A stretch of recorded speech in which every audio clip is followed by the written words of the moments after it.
Terdengar ada sebuah gedung begini. Orang kaya bisa berolahraga di lantai atas.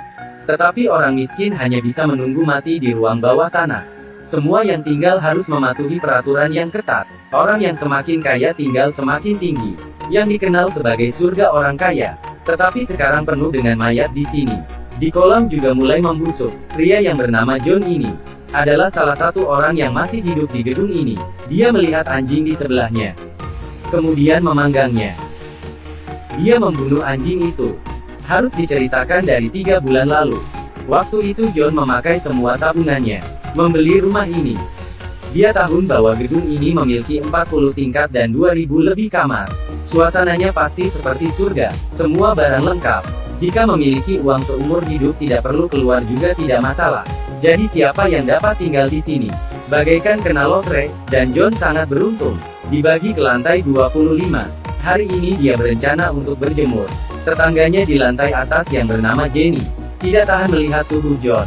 Langsung melemparkan botol pada John untuk berkenalan, menyuruhnya ke atas untuk bertemu. Dan John yang ingin berhubungan baik dengan tetangga, langsung pergi ke sana. Dia naik lift ke lantai 29. Dia terkejut.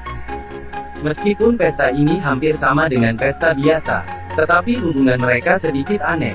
Jika bukan istri yang selingkuh, yaitu suaminya selingkuh, membuat John terkejut.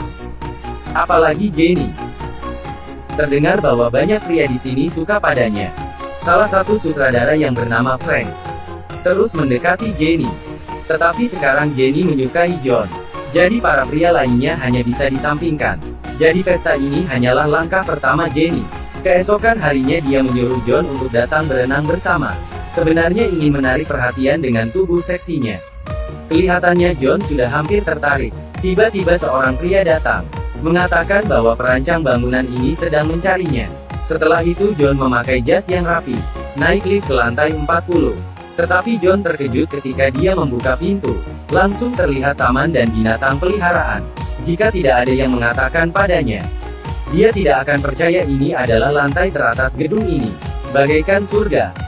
Dan yang tinggal di sini adalah perancang bangunan yang bernama Max. Dia memberitahu John sebenarnya gedung ini belum selesai sempurna. Dia ingin semua orang tinggal di sini. Jadi di gedung ini tidak hanya harus ada rumah sakit, lapangan bola, bahkan harus menambahkan taman sayuran. Dia menjelaskan gambarnya pada John, membuat John sangat terkejut.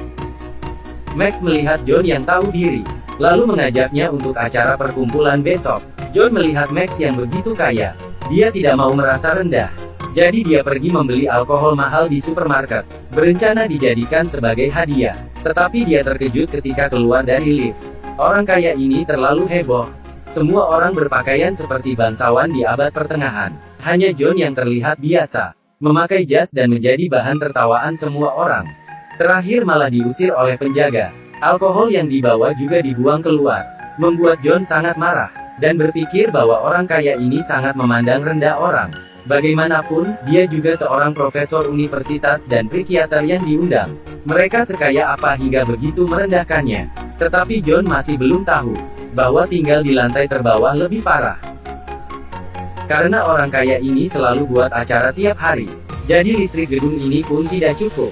Sering terjadi pemadaman listrik selama berjam-jam di bawah. Awalnya John masih menjelaskan demi Max, berkata pada mereka bahwa gedung ini belum selesai sempurna, akan terselesaikan kemudian hari. Tetapi perlahan-lahan John mengetahui, tidak dapat lagi menjelaskan dengan alasan itu. Karena para orang kaya ingin bermain, mereka langsung menutup kolam renang, dan berkata orang yang tinggal di gedung bawah dilarang masuk, dan penghuni di lantai bawah sama sekali tidak memiliki lampu. Pikirkan saja apakah masalah ini tidak membuat orang ingin berkelahi. Jadi mereka langsung masuk ke dalam kolam tanpa izin, bermain di sana. Meskipun orang kaya pulang tetapi tidak senang. Mereka berpikir kenapa orang di lantai bawah ini lebih senang dibanding mereka. Bukannya hanya buat acara, jika mereka merayakan yang paling heboh dan berarti. Bukannya orang miskin itu tidak bisa demikian. Akhirnya mereka memikirkan sebuah ide yang sangat mengerikan. Dimulai dari pertarungan merebut material. Sekelompok orang ini sudah gila. Tidak ada yang tersisa di supermarket. Semua beras dan sayuran kotak tidak tersisa. Bahkan cat pun tersisa satu kaleng yang kadaluarsa 3 tahun. Meskipun begini, orang lain juga tidak ingin membiarkan John mengambil cat itu. sehingga merebutnya. John pun tidak tahu harus bagaimana. Langsung memukul orang itu. John tidak memikirkan orang itu lagi.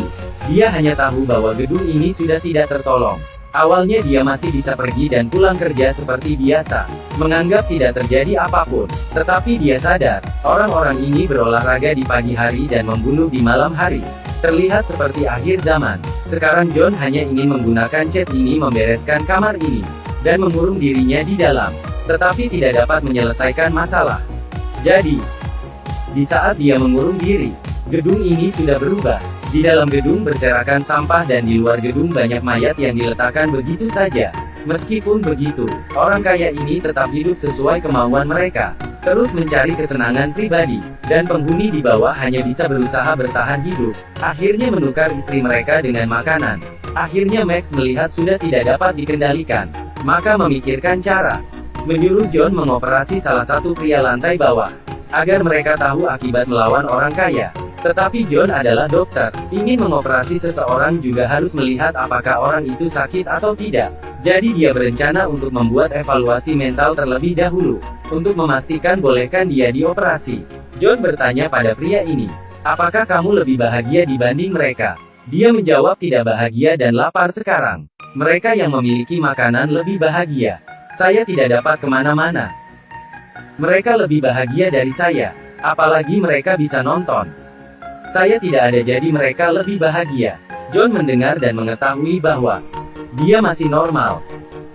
Mana perlu operasi. Saat dia ingin menjelaskan pada Max, terjadi keanehan.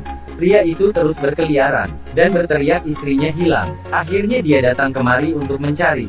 Jika manusia kelaparan maka otaknya tidak berfungsi. Baru saja Max berbicara, pria itu langsung menembaknya. Baru saja dia menembak, juga mati dibuat wanita-wanita itu. Sekarang kedua pihak sudah meninggal. Pertarungan juga sudah hampir berakhir. Gedung ini juga tak tersisa apa-apa. Hanya tersisa John dan Jenny dan banyak wanita lainnya. Berencana memulai kehidupan baru di sini. Dan film berakhir di sini. Film ini bernama Amour de Rose Affair in Horizon Tower. Jujur saja film ini sulit dimengerti. Kenapa polisi tidak datang? Apakah pemikiran mereka terlalu kolot? Jika tidak mau tinggal boleh pindah saja. Kenapa harus saling membunuh? Di bumi ini bukan hanya ada satu gedung ini saja. Kenapa harus tetap di sini? Jadi semua yang di sini tidak normal. Baiklah, film berakhir. Ikuti saya. Kita ketemu di episode berikut.